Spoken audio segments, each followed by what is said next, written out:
Ma'am 1 minute ज़्यादा नहीं है क्या? नहीं, ज़्यादा तो नहीं है। तो ध्यान रखेंगे 16 अनुच्छेद जो है वो 73वें संविधान संशोधन के द्वारा जो है जोड़े गए थे पंचायती राज व्यवस्थाओं में। लेकिन ध्यान रखना यहाँ पर कैसे याद करोगे, देखो फटाफट से याद कराऊंगी मैं आपको। यहाँ पर लिख दो मैम 243, सारे के सारे नगर निकाय के भी करा दूंगी मैं आपको।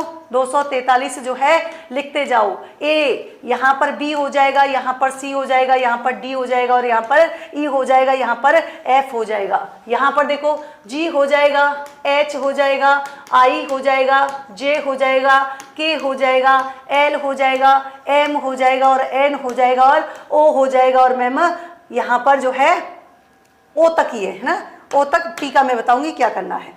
देखिए मैम एक बात बताओ, 243 में क्या है? 243 में तो बेटा यहाँ पर सारी की सारी जो है डेफिनेशन दी गई है। क्या दी गई है? सारी की सारी जो है यहाँ पर डेफिनेशन दी गई है। क्या दी गई है? डेफिनेशन दी गई है, बिल्कुल। 243, हाँ चलिए। पढ़ानी अच्छी थी, मैं बता आपकी जैसी नहीं पढ़ी है, बल्कि अच्छी नहीं पढ़ाई मैं।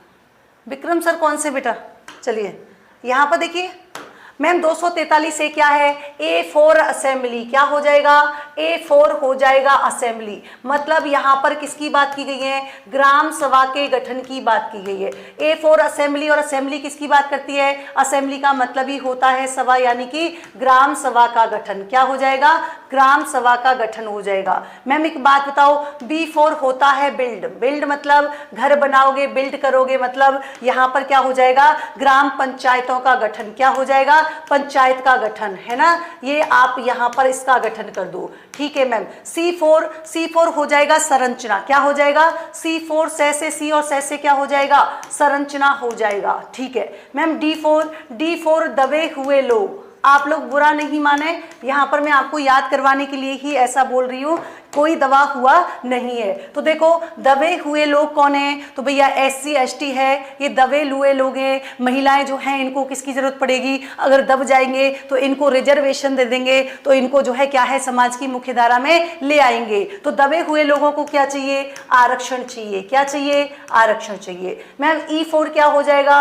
E4 हो जाएगा ईयर। क्या हो जाएगा? ईयर। मैम ईयर क्या होता है? तो ध्यान रखेंगे ईयर का मतलब होता है कार्यकाल की बात करिए। आपसे पूछे भैया कि इनका ईयर कितना है, मतलब कार्यकाल की बात कर रहे हैं, तो ध्यान रखेंगे ईयर का मतलब क्या हो जाएगा? कार्यकाल हो जाएगा। क्या हो जाएगा? कार्यकाल। एफ का मतलब क्या हो जाएगा? एफ का मतलब हो जाएगा F फॉर फेल। क्या हो जाएगा?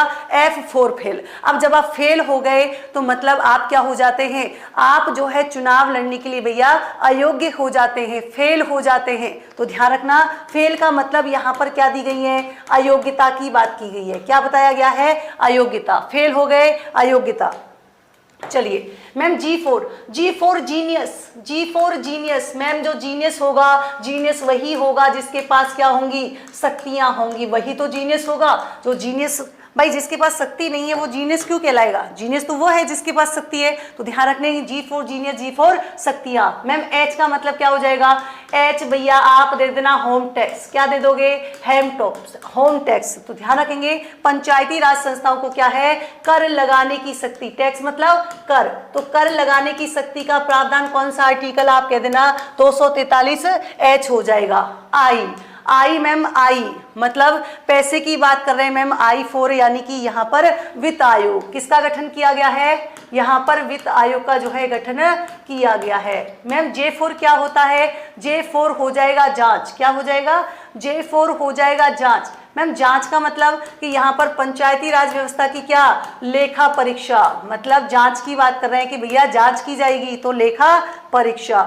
मैम K4 क्या हो जाएगा? K4 तो मैंने आपको इतना रटवा दिया कि K4 का मतलब यहाँ पर क्या हो जाएगा? राज्य निर्वाचन आयोग। अभी तो कहा कि इलेक्शन है ना, तो राज्य निर्वाचन आयोग। इलेक्शन में आ रहा है ना क्या? निर्वाचन आयोग। मैम L का मतलब क्या हो जाएगा? L4 हो जाएगा लागू। क्या हो जाएगा?